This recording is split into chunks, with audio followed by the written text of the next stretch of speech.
To get 1 gram, it means we divide by 45 on the left and 45 on the right, and that's why we get 25 out of 45. Check your work. Many of you made a mistake here. This is why we are making a mistake. You are saying that it is 45 out of 25, which is wrong.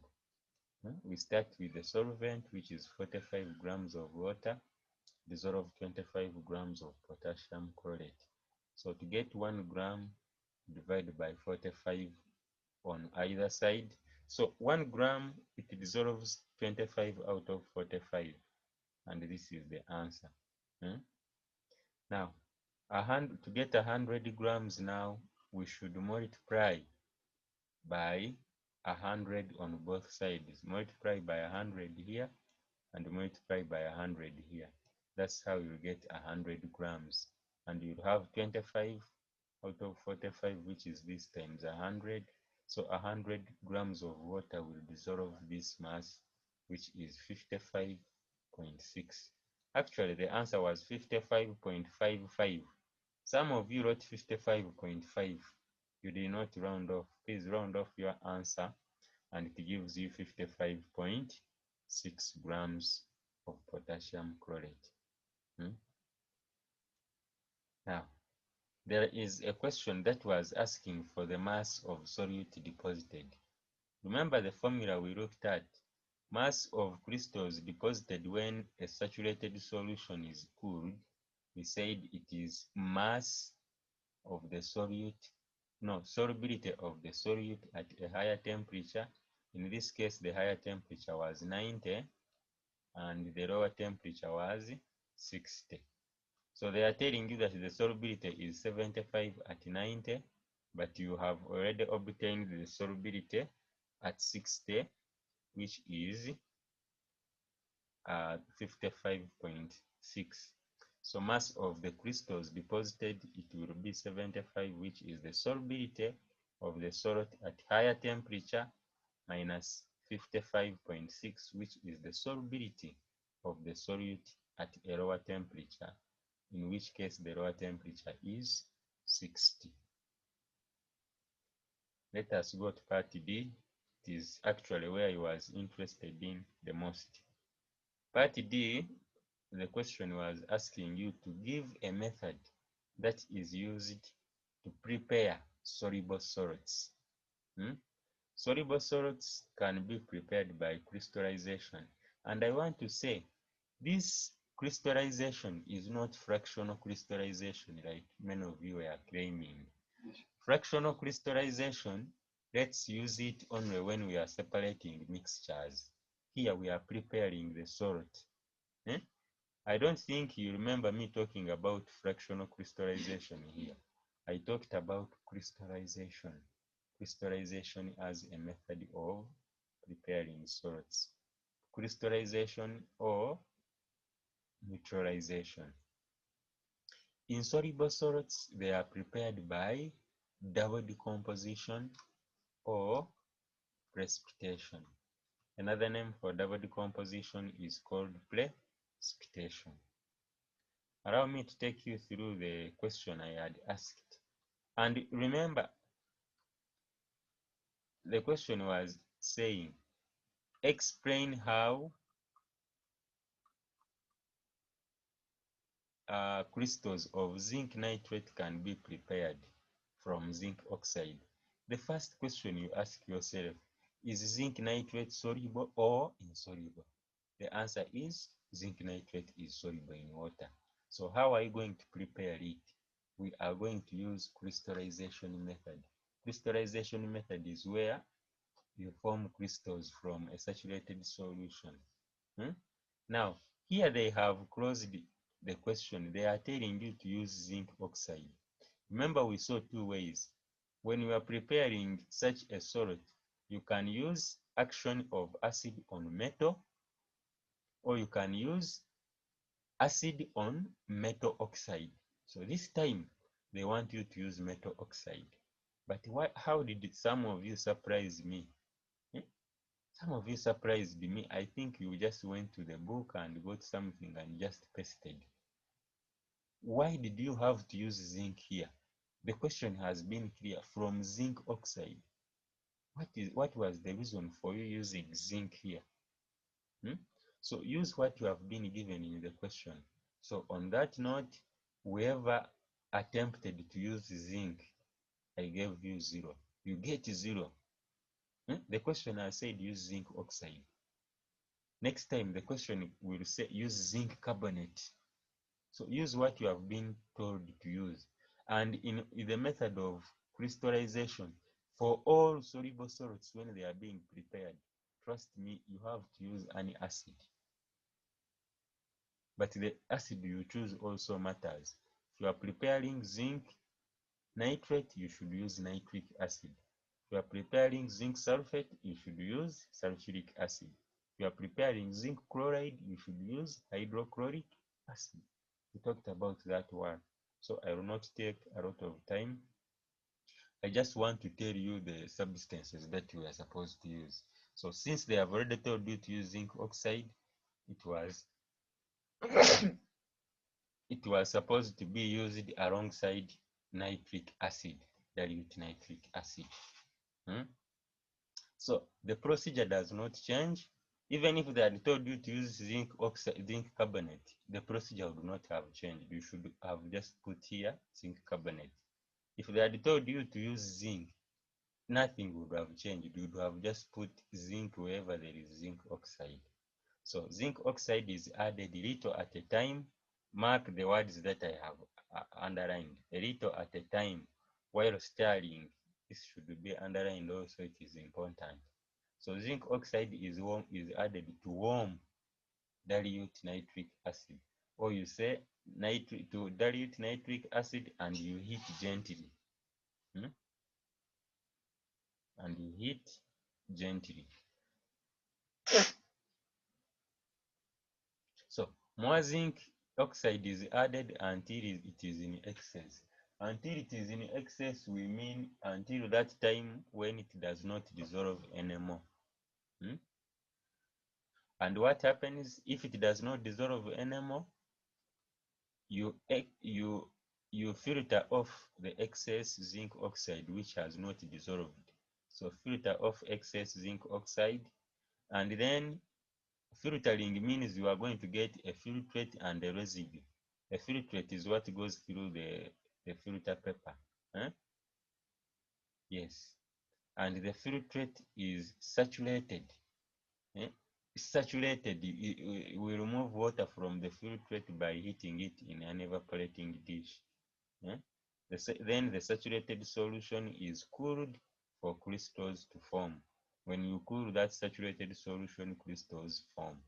Now those crystals are washed with distilled water and they are dried by placing them between two filter papers. And you must write the equation. Many of you did not. So that means you lost 1.5 marks. The equation was important there. This is what many of you failed. Preparation of lead 2 carbonate. The first question you ask yourself is it soluble or insoluble? It is insoluble.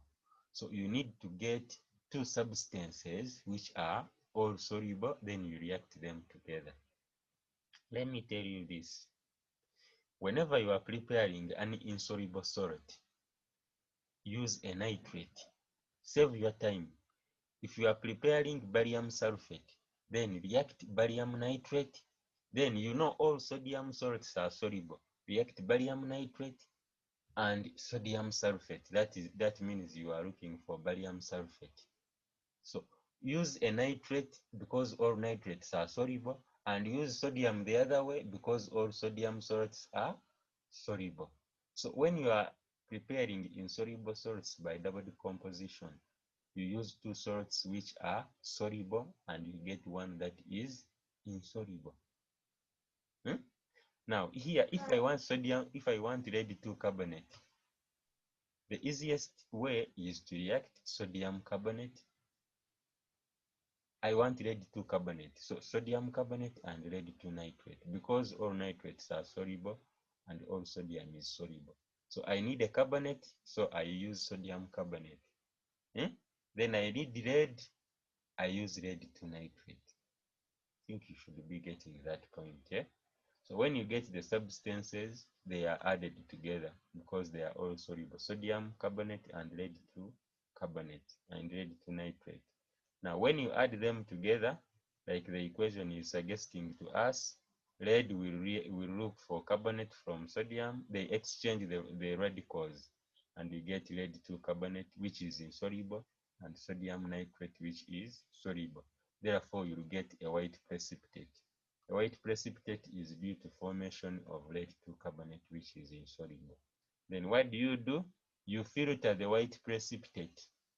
Why are you filtering? So that sodium nitrate goes through the filter paper and you remain with lead to carbonate, which you are preparing as the residue. Then you wash it with distilled water, and after washing it, the residue, you dry it by pressing between two filter papers. So that is it for the test. Any question?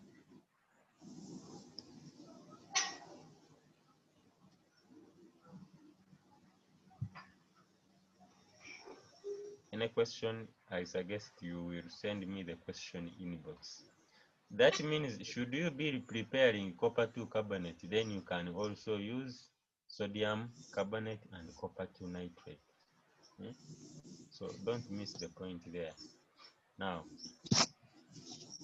having talked about that, the test is done. Let us look at something small about what we are to introduce today. And I had told you we shall be looking at chemical families now. Some things which are there you already know because we had already talked about them.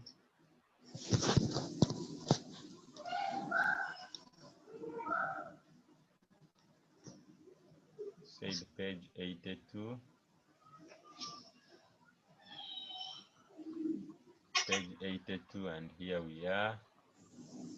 Chemical families.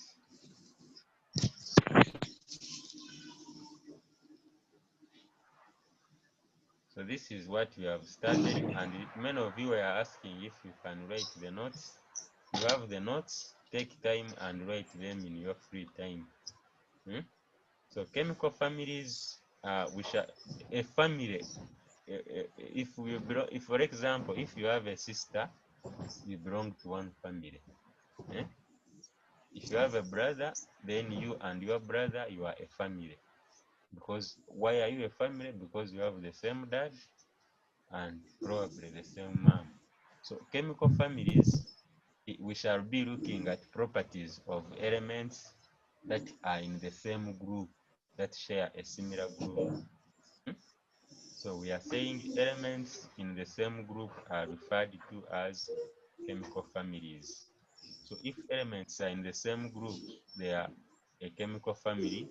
They are in chemical families because they have similarities in their chemical and physical properties.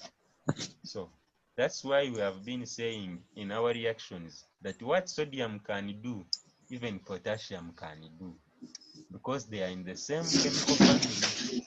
And which chemical family is that? They are all in group 1. These elements in the same group have similar chemical properties because they have the same number of electrons in the outermost energy level. The reason, remember, for any element, this person who is not muting is disturbing us. For any element,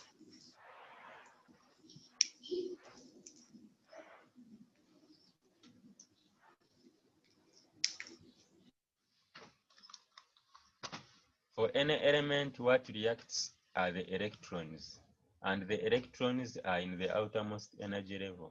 So if elements have the same number of electrons in the outermost energy level, then we say they will have the same chemical reactions. The common chemical families are alkaline metals. So alkaline metals are elements of group 1.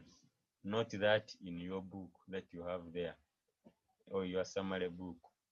Group 1 elements are called alkaline metals. Why are they called alkaline metals? Their compounds are always basic. For example, sodium oxide is a basic oxide.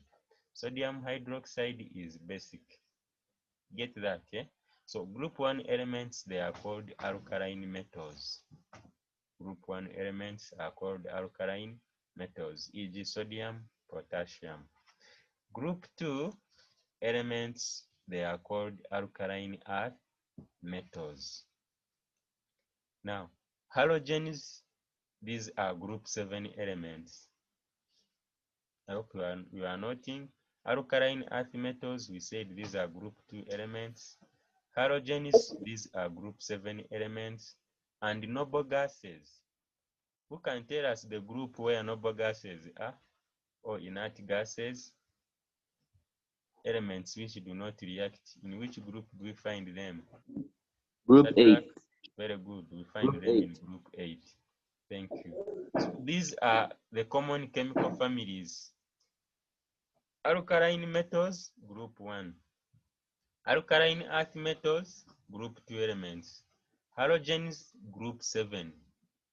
And noble gases, they are group 8 elements. Let us look at alkaline earth metals. These are elements in group 1. We have already said they are elements in group 1 of the periodic table. And these metals are very reactive, and they are always kept under oil in the laboratory. If I say they are very reactive, you understand what I mean. We have ever dropped a piece of sodium in water. You saw the explosion that was there. So, and potassium is even more reactive than sodium. So you can imagine what would have happened if we had used potassium in the place of sodium. So these elements are very reactive, and because of that, they are kept under oil, such that we keep them under oil such that the other elements like oxygen do not easily access them. Because if they are exposed to oxygen, they will react with it. If they are exposed to water, they will react with it.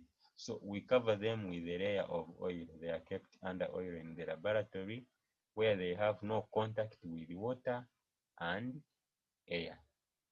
They include lithium, group 1, sodium, and potassium. Atoms of these elements each have a single electron in the outermost shell. I think you agree with that, which is easily lost during chemical reactions, leaving them singly with a single positive charge. When an atom loses electrons, it gets a positive charge. We talked about that. When an atom loses an electron, it gets a positive charge. So this lithium, we subtract an electron from the left. And when we subtract an electron from the left, it means it will cross the arrow and it becomes a positive. So that's why it is like this. So when I write sodium like this, it means this positive charge was, this electron was lost by the sodium metal from a sodium ion. Alternatively, someone can say potassium here minus electron is equal to potassium ion. It is the same thing, meaning potassium lost that electron. Physical properties. These metals are soft and can be cut by a knife. They are soft. Their melting point and boiling points are low. The melting points decrease down the group. They have low densities and float on water. You remember what we said when potassium is dropped in water or sodium? We says it floats. It floats in water, then swells. They have a shiny surface. They have a shining surface, tarnished due to reaction with oxygen. That surface tarnishes due to reaction with oxygen. They are good conductors of electricity. They do not possess tensile strength. Let's look at chemical properties. Reactivity of alkaline metals increases down the group due to increase in atomic size. When we looked at the periodic table, we said reactivity increases down the group. Reactivity increases down the group. Let's look at reaction with water. This one, we looked at it several times. I think we should not have a problem with it. All the metals react with cold water to produce hydrogen gas. Potassium reacts very vigorously. These are the observations now. Potassium reacts very vigorously with water. You remember this word? That's on the water and burns with a bright purple or lilac flame. I think you remember these words exactly the way I told them to you. Or purple flame, producing fumes of hydrogen gas and the alkaline solution, forming an alkaline solution of potassium hydroxide. Some words are left out, like, okay, that is already there. Like effervescence has been replaced with fumes of hydrogen gas or bubbles. And the equation is here. Potassium plus water, you get potassium hydroxide and hydrogen. However, if it was potassium oxide, then we would have formed potassium hydroxide only. And balancing this equation, you begin from where oxygen is odd. You put a 2 on potassium here and a 2 on oxygen there. Sodium, I think you also remember these exact words the way I told them to you. Sodium melts into silvery balls. I think you remember this chemistry very well. Melts into silver balls. That's on the surface of water, reacting vigorously, producing fumes of hydrogen gas with a hissing sound. And the alkaline solution is sodium hydroxide. The reducing in size as the reaction proceeds until finally disappears. That means it dissolves. The equation is also here. You can see same way. Then lithium reacts slowly with water. Why does lithium react slowly with water? We said reactivity increases as you go down the group. But remember, lithium is the first element in group 1 on the group, then followed by sodium, and finally potassium down. So increasing in atomic number, we mean increase in number of electrons. Potassium has 19 electrons.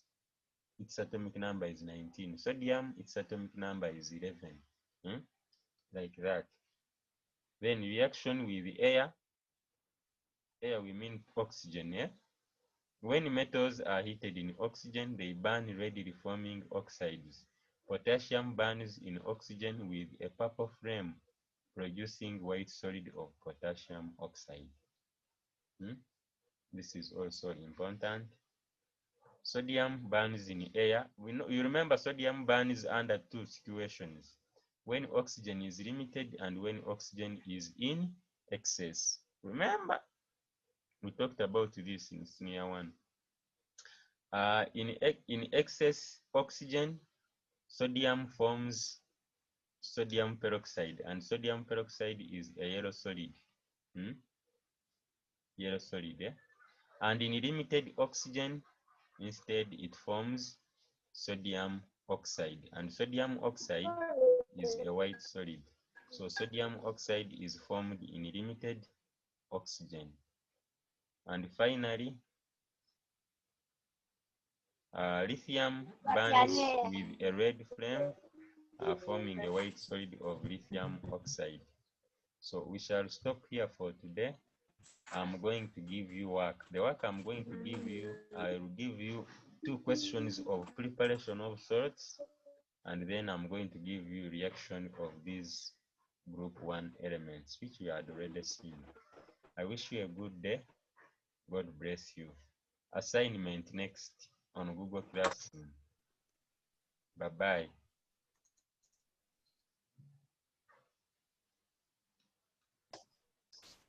Bye. Bye. Uh, Bye. Bye.